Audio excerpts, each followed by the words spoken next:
Ahí está. Bueno, ahí está. Buenos días para todos.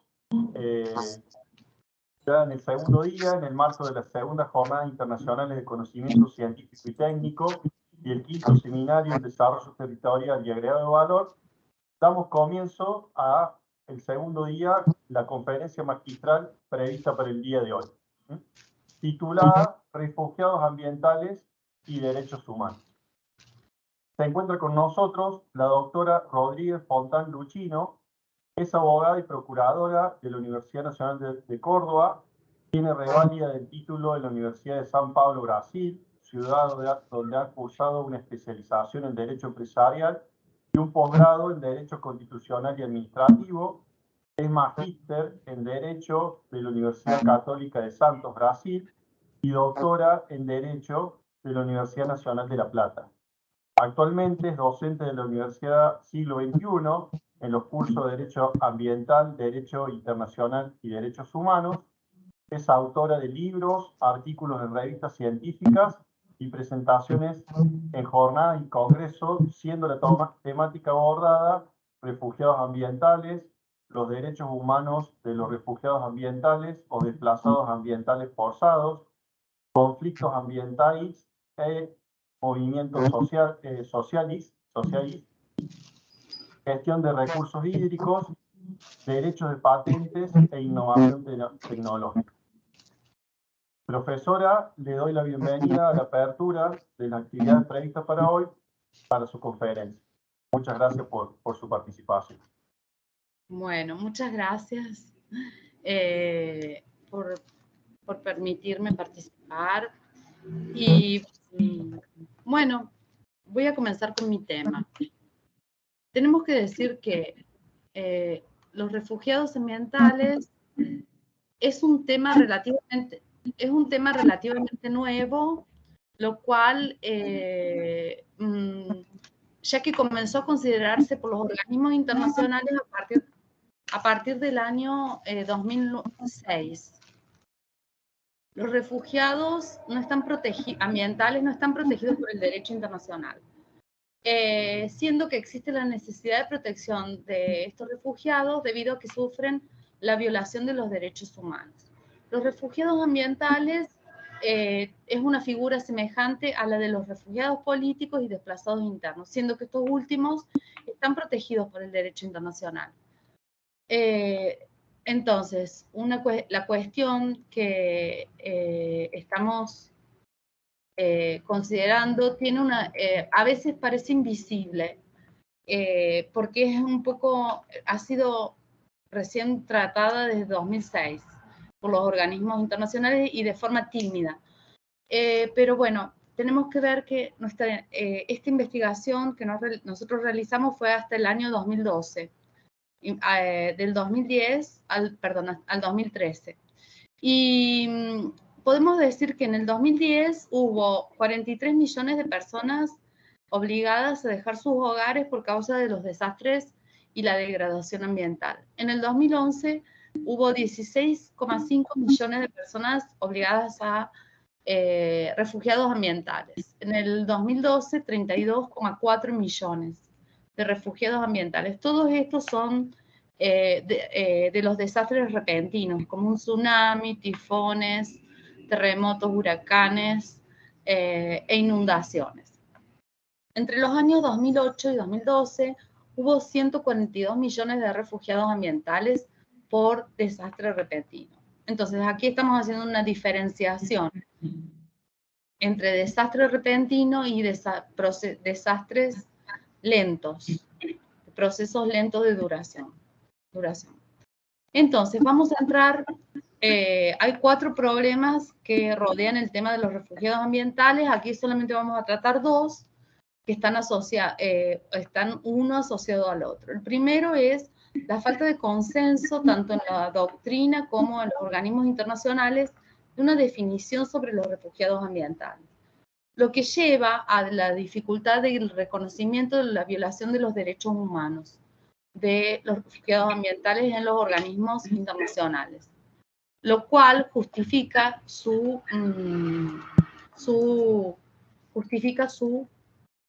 protección internacional.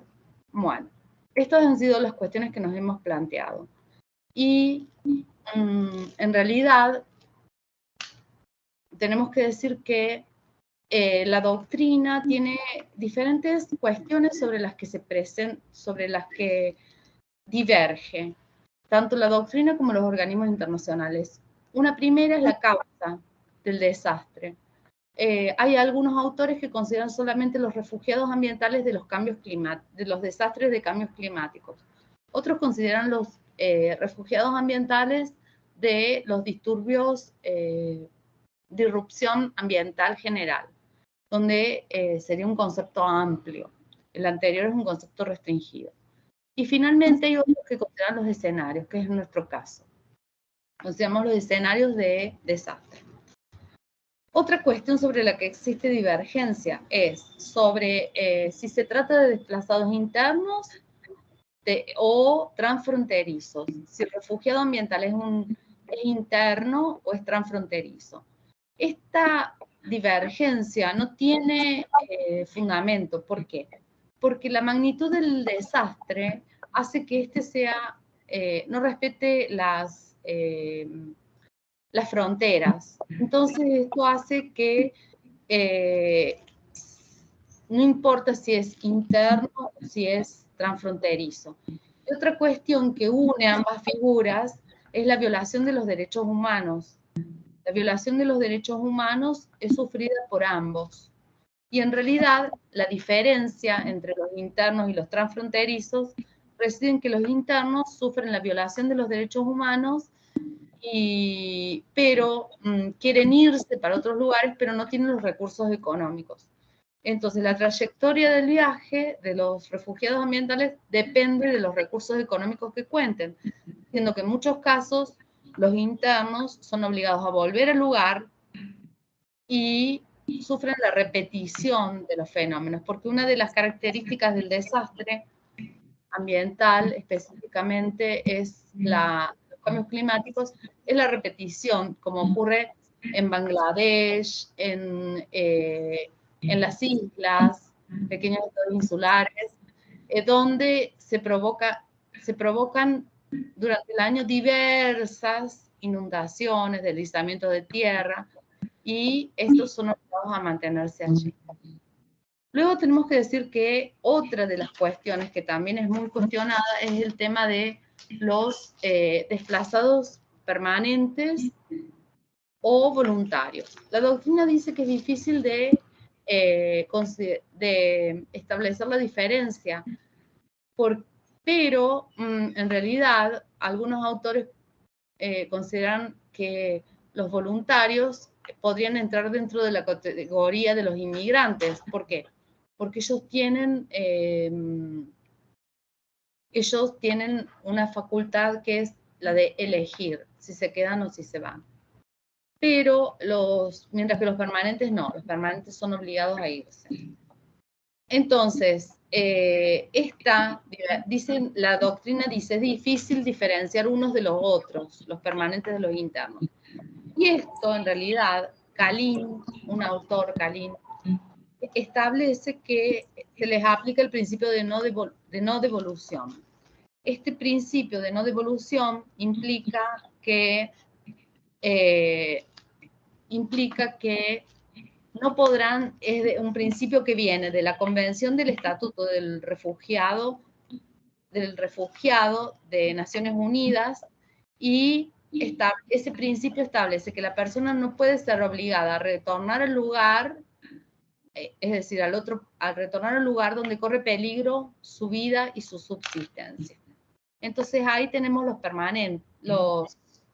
permanentes, aquellos que no pueden volver al lugar. Ahora vamos a presentar nuestra definición, la definición que nosotros propusimos, que a su vez quería hacer referencia a que nuestra propuesta fue en el año, a mediados del 2016, en el diciembre del 2016 fue reconocida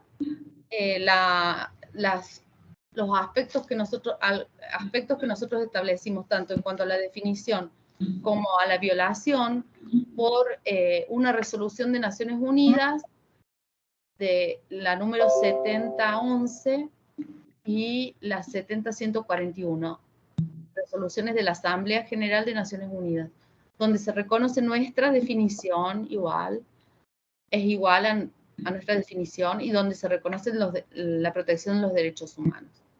Pero bueno, por eso el carácter predictivo de nuestra tesis, que fue anterior a todo esto, lo que nosotros planteamos fue igual a lo que fue reconocido. Entonces, volvamos a la definición. El refugiado ambiental es aquel que es obligado a dejar su hábitat, su hogar, por causa de un desastre o degradación ambiental, sin su voluntad de hacerlo o contra su voluntad. Tanto el desastre como la degradación ambiental, colocan en peligro su vida y su sobrevivencia, sufriendo la violación de los derechos humanos, y son obligados a desplazarse dentro o fuera del país. No pueden ser obligados a retornar a sus hábitats o a sus hogares mientras que exista el peligro para su vida, para la violación, y haya violación de derechos humanos. Vamos a analizar cada una de estas cuestiones que son importantes, hacen a la figura. ¿Por qué? Porque nosotros precisamos tener un concepto de lo que es el refugiado ambiental para entrar en la violación de los derechos. El refugiado ambiental o desplazado ambiental forzado es aquel que es obligado, no tiene la libertad de elegir si quiere quedar o irse. Es decir, como dice la definición, debe irse contra su voluntad o sin la voluntad de hacerlo. Esto va contra el principio de la autonomía de la voluntad. Es una violación al derecho de la libertad de elegir, el derecho que hace parte de elegir dónde residir, que hace parte del derecho a la libertad reconocido por los instrumentos internacionales de derechos humanos, así como por la jurisprudencia internacional.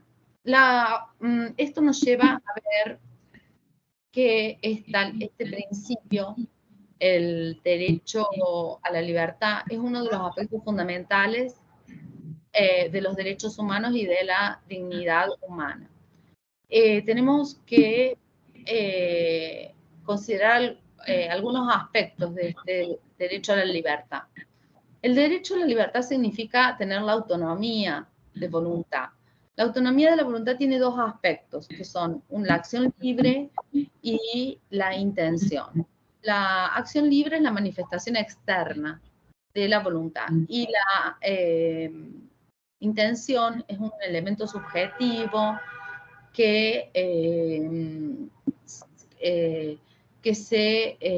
interno, es el deseo del ser humano, los deseos del ser humano. Para que se configure la autonomía de la voluntad es necesario que exista una conducta libre y autónoma. ¿Esto qué significa? Que tiene que ser la manifestación exterior de la voluntad del ser humano y que tenga la intención, contrario a cualquier acto de un agente coercitivo o manipulador. Al poder arbitrario, imposición coercitiva, todos estos elementos pueden ser considerados dentro del concepto de derechos de desastre ambiental, como una imposición coercitiva. La conducta dirigida por la convicción personal. ¿Esto qué significa? El autoconocimiento. Es el ejercicio que transforma las ideas en acción, con la única propulsión de los intereses de la persona. La acción libre del hombre es el tercer elemento. Significa que tiene que estar libre de una coacción física o psicológica. La coacción psicológica es aquella que se trata de una amenaza al ejercicio de un acto físico, que implique la pérdida de un bien jurídico y que impide la libertad. Bueno, ahora vamos a entrar en la cuestión de los desastre ambiental.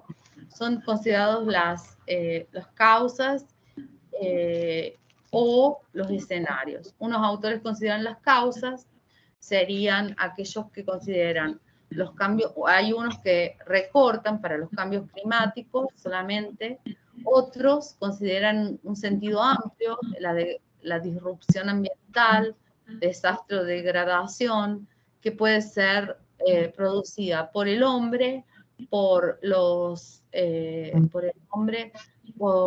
la naturaleza o por ambos, como es el caso de Chernobyl, el caso de Bhopal, que fueron por la acción del hombre.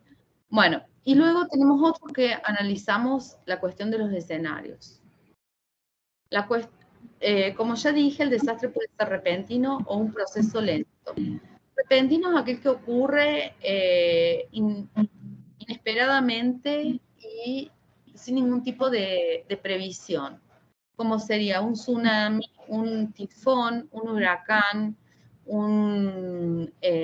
inundaciones, deslizamiento de tierras. Estos son repentinos.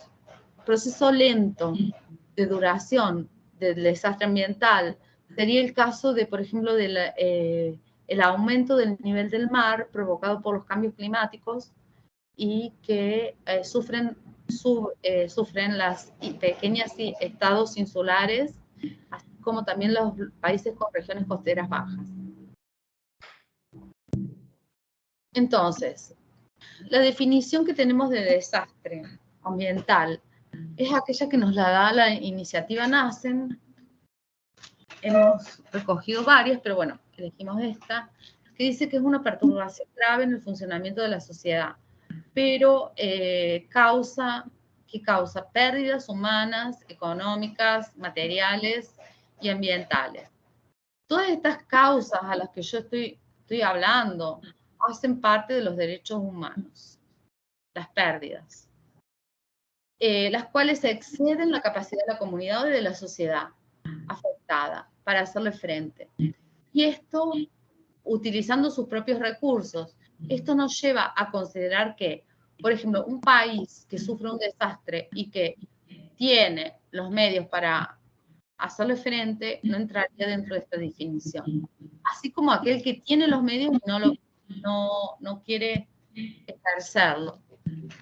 Por ejemplo, el caso de Japón, en el tsunami en 2011, fue cuando se produjo el desastre del tsunami y del terremoto, que provocó los problemas en la central nuclear y trajo el deslizamiento de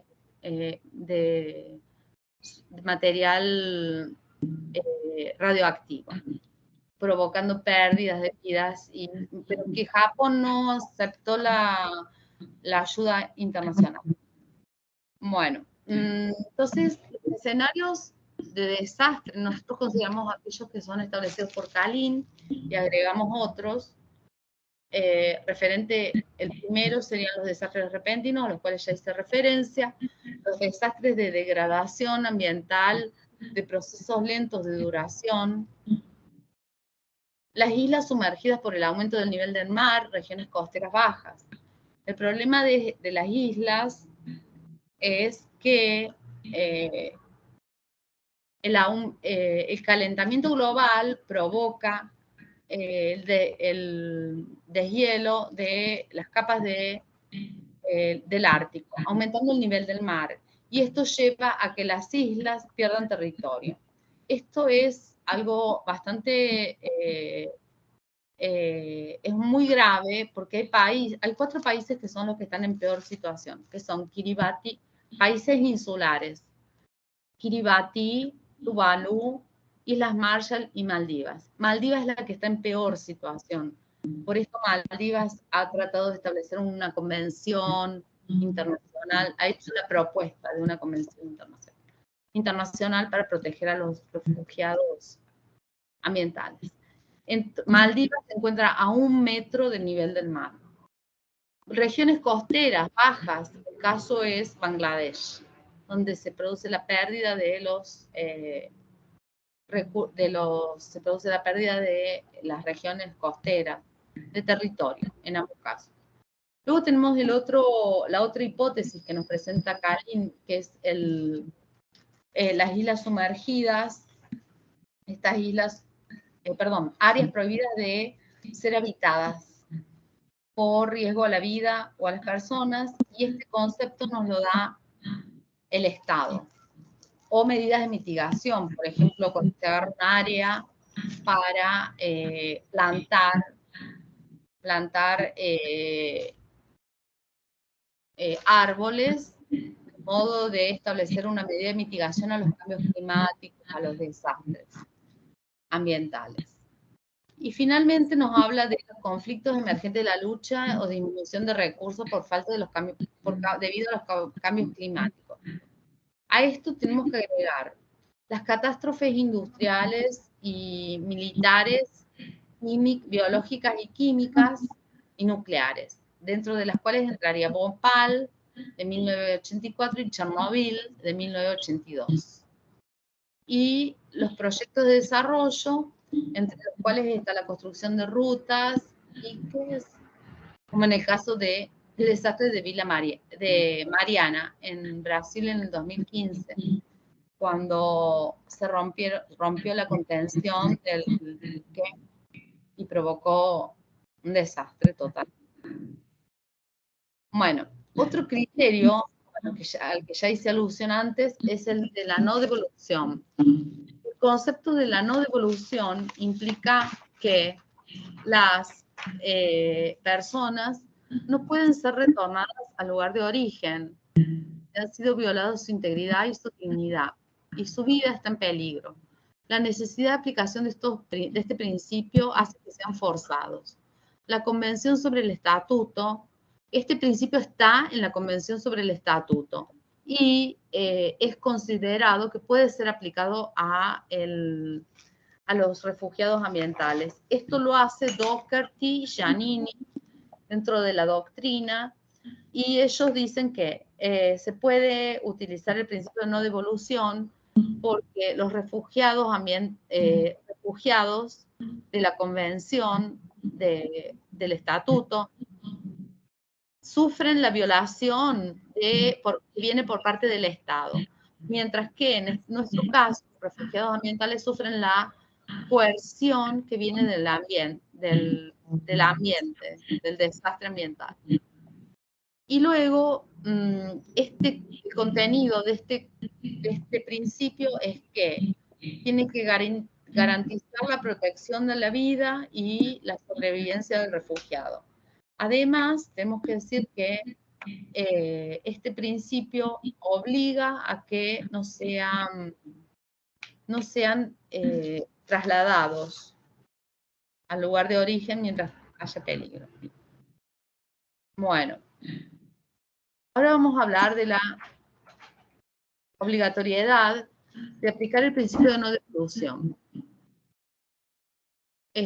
Bueno, esto significa que hay peligro para la vida y la sobrevivencia, y por esto que los convierte en forzados, como dijo Khalil. Y, bueno, aspectos que ya los hablé.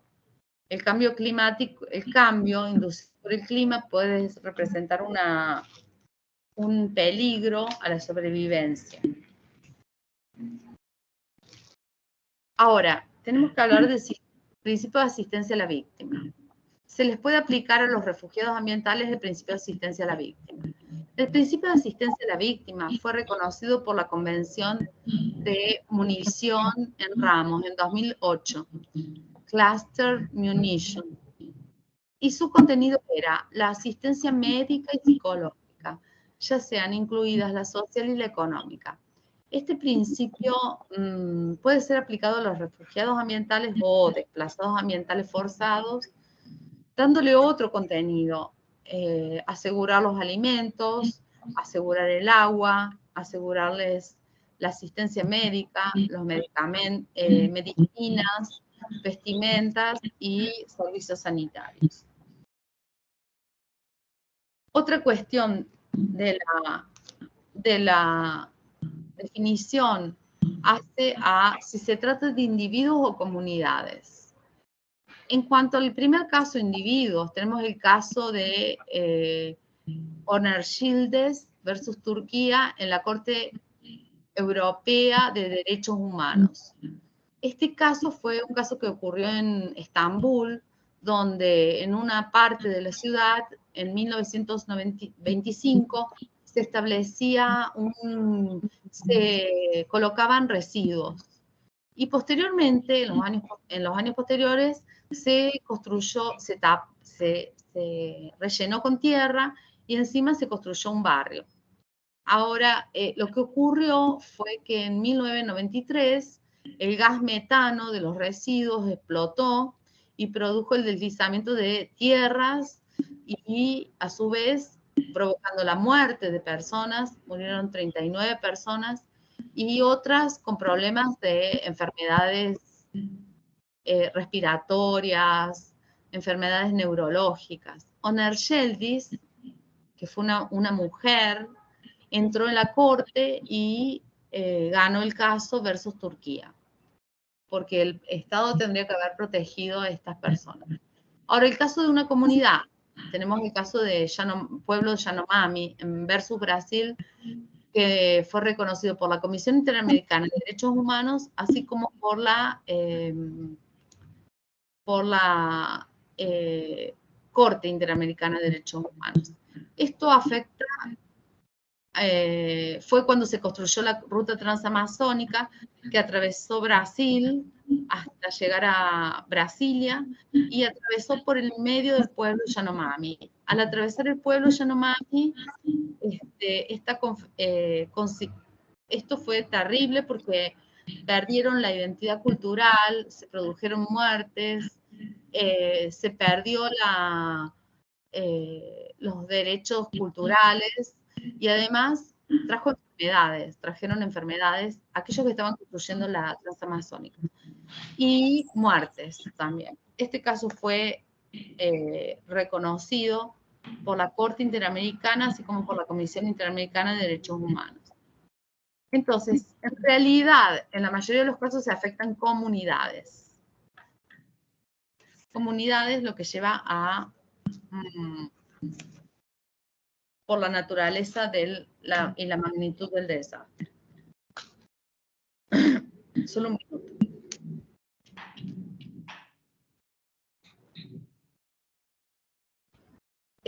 Bueno, vamos a ver ahora el tema de la naturaleza del desastre y la magnitud del desastre es homogénea. Por esto decimos que afecta a las comunidades. Cuando afecta a una comunidad, es necesario que consideremos que tienen que asegurarse los derechos culturales, las formas tradicionales de sobrevivencia, el idioma, el ser cultural, y que cuando el pueblo sea trasladado hacia otro lugar, tiene que ser un lugar semejante, para que no pierda la unidad colectiva y los derechos derivados de las tradiciones de estos pueblos. Entonces, vamos a hablar de si se trata de pueblos que están dentro o fuera del país. Como ya dijimos, la trayectoria depende de recursos financieros y en ambos casos se produce la violación de los derechos humanos. La incoherencia internacional, en el orden internacional, es que los desplazados internos de los desastres tienen la protección de los principios orientadores de los derechos humanos, de los desplazados internos de Naciones Unidas. Y tienen un organismo que los protege, que es ACNUR, que es el órgano de los refugiados, que protege a los refugiados en general.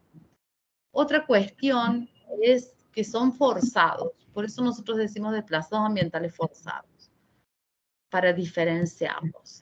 La medida del aumento de la coerción del desastre hace que disminuya la voluntad de elegir si se quieren quedar o se quieren ir. El aumento de la violencia disminuye la voluntad de si estas personas quieren quedarse o irse. Esto es significativo porque a medida que aumenta, la magnitud del desastre se ejerce sobre la voluntad. Implica una coerción, como hablamos antes, afectando el derecho a la libertad de elegir. Y la medida de la coerción disminuye la capacidad de elegir. El aumento de la violencia, del desastre, ataca la vida, la sobrevivencia y lleva a la violación de los derechos humanos. Bueno, tenemos que decir que en un primer momento las personas eligen irse. Por ejemplo, en el caso de las islas, pequeños estados insulares. Por lo tanto, son voluntarios. Pero en un segundo, cuando se provoca el desastre, ya son forzados a irse. El desastre repentino es el que trae el caso de los forzados. Mientras que el desastre, proceso lento de duración, como sería el aumento del nivel del mar, puede haber casos en los que no existe esa coerción, sean anteriores, sean preventivos. Entonces ahí, en este caso, no serían forzados. Bueno, ahora vamos a hablar de lo que nos interesa, la segunda cuestión, problema. El desastre arrasa con todo lo que encuentra en el camino, provocando la muerte de personas y la violación de innumerables derechos humanos, de acuerdo con la magnitud de este desastre. Así, tenemos que decir que encontramos al refugiado ambiental, después del desastre, se encuentra en medio de un ambiente desolador, con familiares muertos, otros desaparecidos, sin ningún tipo de medio de sobrevivencia, sin ropas, ha perdido todo. Hasta llega a sentir falta de la dignidad, la cual en verdad no puede ser perdida por el ser humano porque es un axioma de la categoría del ser humano. Pero de todos modos, esta se ve afectada por la situación de desolación provocada por el desastre. Entonces, los derechos humanos, que es el conjunto de derechos que aseguran la dignidad humana, son conquistas, como dicen, son conquistas que se han logrado a lo largo de luchas en la historia y son indivisibles. ¿Por qué? Porque todos están basados en el derecho en la dignidad, el derecho a la libertad y a la igualdad. Esos son los fundamentos de los derechos humanos. Obligan a las personas a desplazarse. ¿Qué derechos humanos vemos afectados en este caso?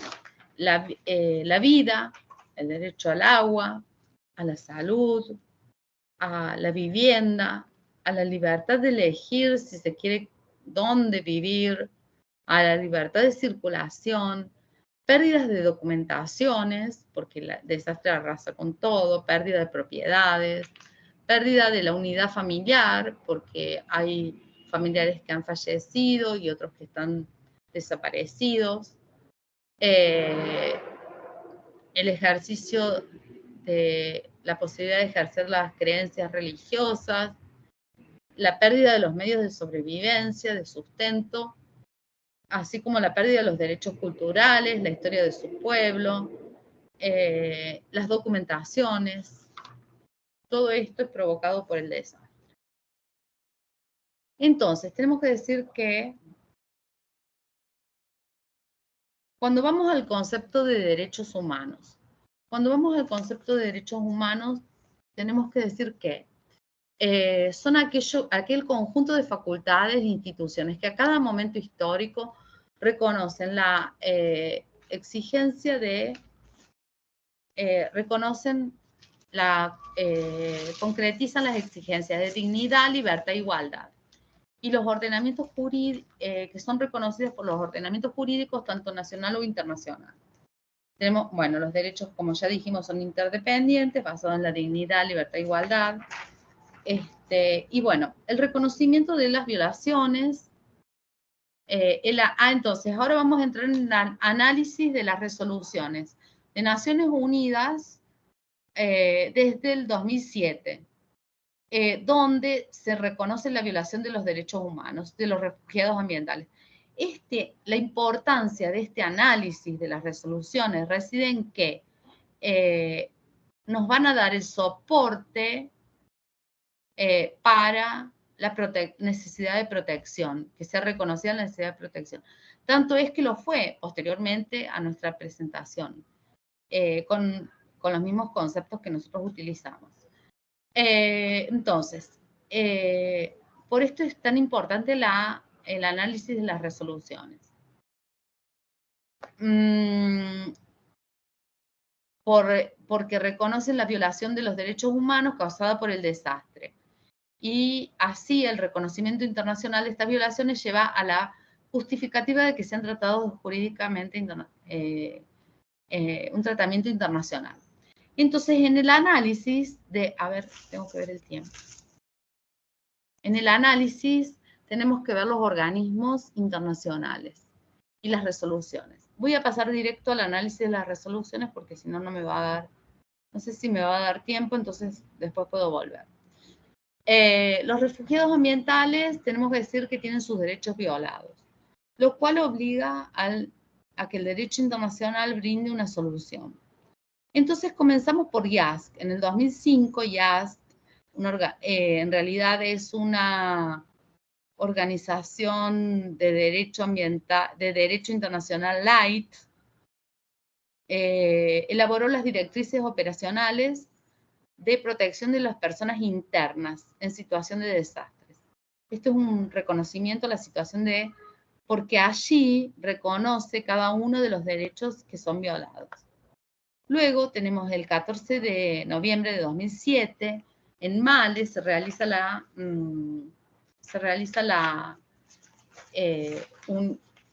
reunión de la Alianza de los Pequeños Países en Desarrollo. Esta Alianza de Pequeños Países en Desarrollo es una organización intergubernamental que surge para defender la situación de los pequeños países insulares que se ven afectados por el aumento del nivel del mar. Y entre los cuales el que lleva la cabeza es Maldivas.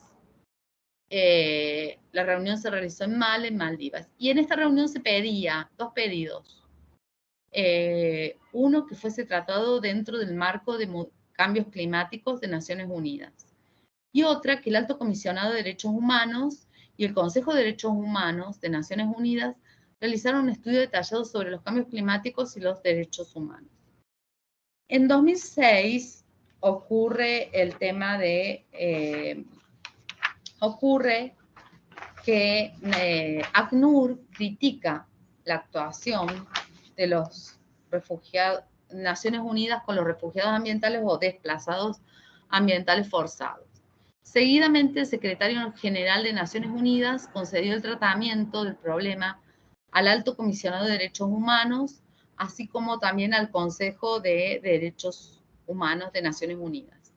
Aquí se ve una lucha de poderes, porque ACNUR quería tratar de la competencia de los refugiados ambientales, mientras que el secretario general no quiso dársela al Alto Comisionado de Derechos Humanos, el Consejo de Derechos Humanos.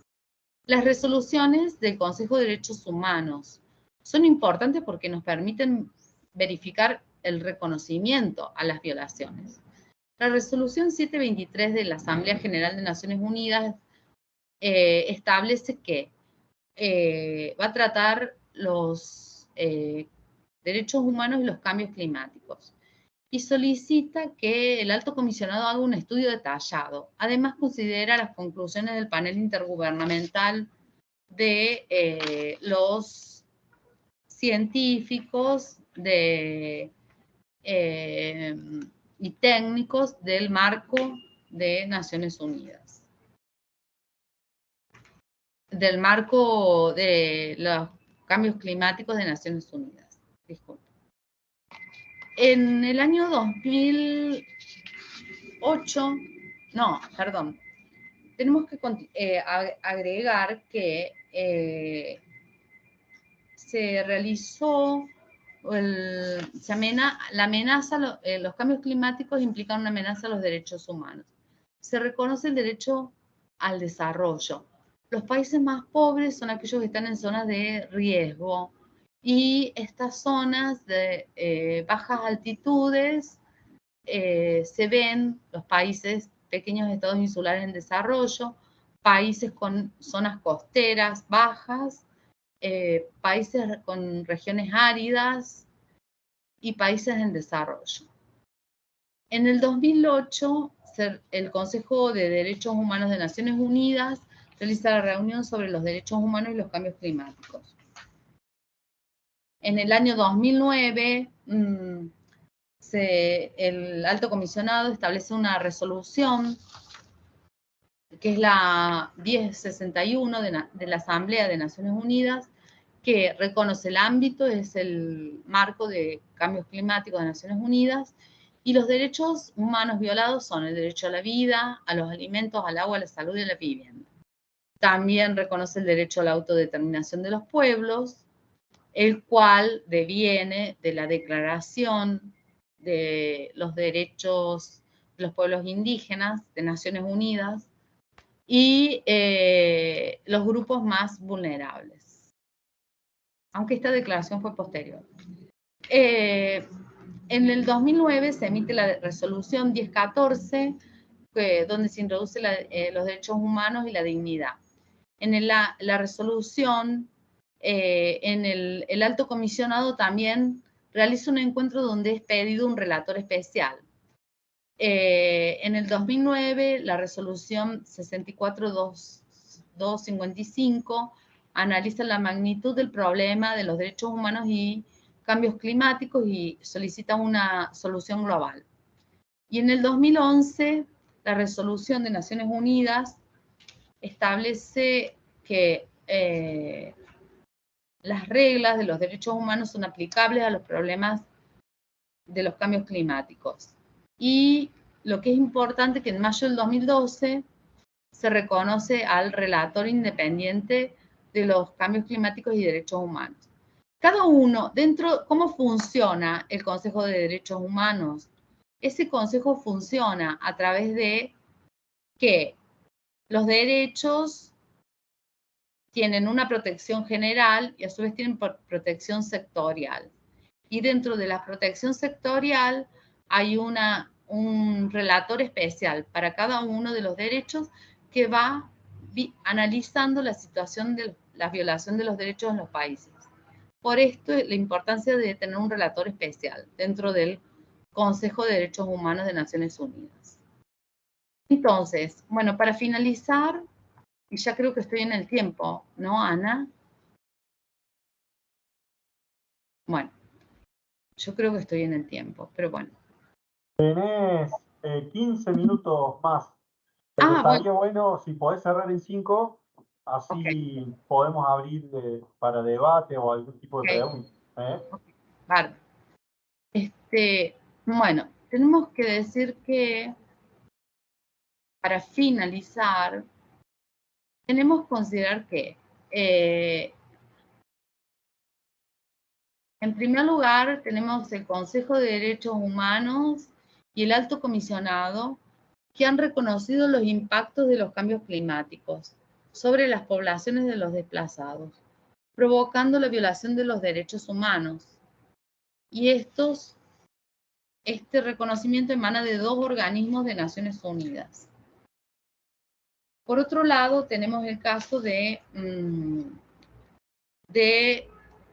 otro organismo que los ha reconocido, es el caso de la Corte Europea de Derechos Humanos, que ha reconocido la violación en el caso de Onar Yildiz versus Turquía del 93, la violación de Turquía. Otro reconocimiento de la Comisión Interamericana, así como de la Corte también Interamericana, porque cuando nosotros entramos con un pedido de violación de un derecho en el sistema interamericano de protección a los derechos humanos, siempre se entra por la comisión.